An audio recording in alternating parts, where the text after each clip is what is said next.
नमस्कार दोस्तों, तो आज के इस वीडियो में हम बात करेंगे ज़ोंबी वायरस के बारे में। ये जो है वो बहुत चर्चा में है, तो पूरा देखेंगे एक्चुअल में ये ज़ोंबी वायरस है क्या। तो थोड़ी थोड़ी टर्म सबसे पहले समझेंगे। देखिए, ये जो ज़ोंबी वायरस है ये कितना पुराना है, तो 48,500 साल पुराना जो है ये वायरस है। अब एक्चुअल में हुआ क्या, ये मिला कहाँ पे, तो ये मिला साइबेरियन परमाफ्रोस्ट में। सबसे पहले ये परमाफ्रोस्ट क्या होता है तो वो समझिए। देखिए, परमाफ्रोस्ट यानी क्या होता है, जो बर्फ परमानेंटली फ्रोजन होता है, यानी ऐसा बर्फ जो परमानेंटली फ्रोजन है, यानी ऐसा नहीं कि उसका पानी हो रहा है फिर वो बर्फ में कन्वर्ट हो रहा है, ऐसा नहीं, वो परमानेंटली फ्रोजन है। ये कहाँ पे होता है, तो अर्थ के सरफेस पे होता है, यानी ऊपरी जो लेयर होती है अर्थ के ऊपर जो बनती है, एक तो ऐसी लेयर, या फिर अंडर द ओशन, या फिर ओशन के अंडर में ये जो पाया जाता है फ्रोजन बर्फ, उसी को हम परमाफ्रोस्ट जो है वो बोलते हैं। अब ये अलग अलग ठिकान में जो है वो पाया जाता है। जैसे 15% जो नॉर्थर्न हेमिस्फीयर का एरिया है, तो ये परमाफ्रोस्ट ने जो है वो कवर किया है। ये अलास्का में है, ग्रीनलैंड में है, कनाडा में है, साइबेरिया में है। साइबेरिया यानी जो रशिया के अंडर में आता है, ठीक है। तो ये जो रिसर्च की गई वो कहाँ पे की गई, साइबेरियन परमाफ्रोस्ट पे। और भी परमाफ्रोस्ट यानी साउथर्न हेमिस्फीयर में भी पाया जाता है, अंटार्कटिक में भी पाया जाता है। पर ये जो साइबेरियन परमाफ्रोस्ट का मीनिंग है कि रशिया में जो परमाफ्रोस्ट है, जिसको साइबेरियन परमाफ्रोस्ट बोला जाता है, तो वहां पे क्या किया, जो लेयर थी उसके अंदर से साइंटिस्ट ने कुछ सैंपल निकाले। यानी ये जो परमाफ्रोस्ट थी, यानी जो अर्थ के ऊपरी पार्ट में जो फ्रोजन बर्फ रहता है, उसके अंदर से सैंपल निकाला और उसको जो है वो लैब में टेस्ट किया। तो लैब में जब उसको टेस्ट किया, उस बर्फ को पिघला के फिर जो वाटर वगैरह हुआ होगा, तो उसको जब टेस्ट किया गया लैब में, तो उन्होंने वहां पे 13 न्यू वायरस को जो है वो आइडेंटिफाई किया, ढूंढ निकाला, ठीक है। और उसमें से जो सबसे पुराना वायरस था वो था जिसका नाम था पेंडोरा वायरस एडोमा। यानी ये जो ज़ोंबी वायरस है, इसका एक्चुअल में नाम क्या है ये पूछा जा सकता है, पेंडोरा वायरस एडोमा, और साइंटिस्ट लोगों ने उसको नाम दिया ज़ोंबी वायरस।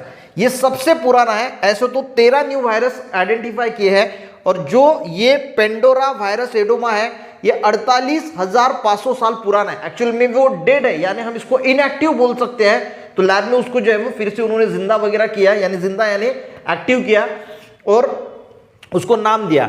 अब देखिए, इंटरेस्टिंग बात क्या है, ये ज़ोंबी का मीनिंग क्या होता है, इसको ज़ोंबी क्यों बोला, क्योंकि वो डेड था। ज़ोंबी का मीनिंग क्या होता है, डेड और mentally creatures including human which have loss और साइन सेल्फ कंट्रोल। यानी ज़ोंबी का मीनिंग ऐसा होता है कि डेड और मेंटली जो ऐसे क्रिएचर्स हैं जो सेल्फ कंट्रोल जो है वो लॉस करते हैं, उसको हम ज़ोंबी बोलते हैं। तो ये भी वायरस जो है वो डेड वायरस था, और इसीलिए इसको डेड होने की वजह से, यानी 48,500 साल पुराना ये डेड फॉर्म में था, यानी इनएक्टिव फॉर्म में था, और इसीलिए इसको ज़ोंबी वायरस जो है वो साइंटिस्ट ने बोला। एक्चुअल में ऐसा नहीं कि जैसे हमने फिल्मों में देखा तो ये वायरस अटैक करेगा तो ऐसा कुछ करेगा, तो ऐसा नहीं।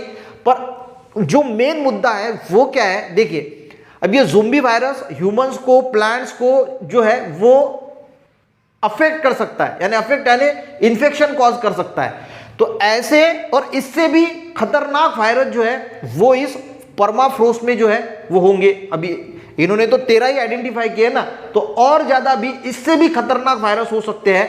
और ज़ोंबी का मीनिंग ये भी हो सकता है कि ये वायरस जो है वो आपके न्यूरोलॉजिकल सिस्टम पे अफेक्ट डालेंगे, आप उतना सेल्फ कंट्रोल खो देंगे, तो अलग अलग प्रकार का आपका बिहेवियर करने लगोगे जैसे ज़ोंबीज करते हैं, वैसा भी इनका मीनिंग हो सकता है। तो कहने का इनका ये मीनिंग ये है कि अगर ग्लोबल वार्मिंग होता है, ग्लोबल वार्मिंग यानी टेम्परेचर अगर अर्थ का बढ़ता है, तो ये जो परमाफ्रोस्ट है ये भी पिघलने लगेंगी, और जब ये पिघलने लगेगा परमाफ्रोस्ट, तो ये जो फ्रोजन बर्फ है वो हमेशा फ्रोजन रहता है। इसके अंदर जो 50,000 1,00,000 पुराने जो वायरसेस होंगे जो फ्रोजन फॉर्म में है, जैसे ये पानी के रूप में बहना शुरू करेगा, तो ये वायरस भी धीरे धीरे जो है वो जिंदा होने लगेंगे, यानी एक्टिव होने लगेंगे, क्योंकि ये फ्रोजन ये यानी हाइबरनेशन के फॉर्म में थे, और जैसे ये पानी के फॉर्म में आएंगे तो एटमॉस्फेयर में आएंगे तो ये जिंदा होंगे, और इंसानों को, प्लांट्स को जो है वो अफेक्ट करना शुरू करेंगे। और जैसे जैसे ये वायरस, खतरनाक खतरनाक वायरस अगर आएंगे, तो ये ह्यूमन के लिए बहुत बड़ा जो है वो खतरा साबित हो सकता है।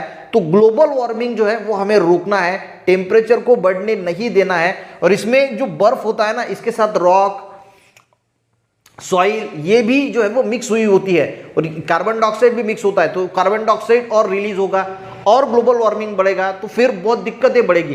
तो मेन जो कंक्लूजन है वो ये है कि ग्लोबल वार्मिंग को स्टॉप करना पड़ेगा, क्योंकि अगर टेम्परेचर बढ़ेगा तो ये परमाफ्रोस्ट जो है वो पिघलेगा, ये पिघलेगा। तो साइंटिस्ट लोगों ने जो इसमें से वायरस ढूंढ के निकाले हैं, तो ऐसे तो बहुत सारे होंगे, इन्होंने तो 13 आइडेंटिफाई किया है। तो वो जैसे रिलीज होंगे तो वो ह्यूमंस के लिए बहुत बड़ा खतरा आने वाले फ्यूचर में हो सकते हैं। तो ये पूरा ज़ोंबी वायरस की अभी जो न्यूज़ चल रही है, ये पूरा ज़ोंबी वायरस का जो है वो है। एक तो ये ज़ोंबी वायरस है, ऐसे तो बहुत सारे वायरस उसमें होंगे। तो ये पूरा ज़ोंबी वायरस के बारे में है। आई थिंक आपको कंसेप्ट समझ में आया होगा कि कंसेप्ट एक्चुअल में है ग्लोबल वार्मिंग का, कि ग्लोबल वार्मिंग बढ़ेगा, टेम्परेचर बढ़ेगा, ये परमाफ्रोस्ट पिघलेगा, और इसमें जो जो वायरसेस होंगे वो फिर अगर बाहर निकल के आएंगे तो ये ह्यूमंस को, प्लांट्स को और हमारी पूरी अर्थ को जो है वो अफेक्ट कर सकते हैं। और इससे बहुत बड़ा एनिमल्स है बाकी के, उनको अफेक्ट करेगा। तो बहुत बड़ा खतरा जो है वो फ्यूचर में आ सकता है। तो ग्लोबल वार्मिंग हमें जो स्टॉप करनी है। समझ में आ गया? तो ये था पूरा ज़ोंबी वायरस, ये परमाफ्रोस्ट के बारे में।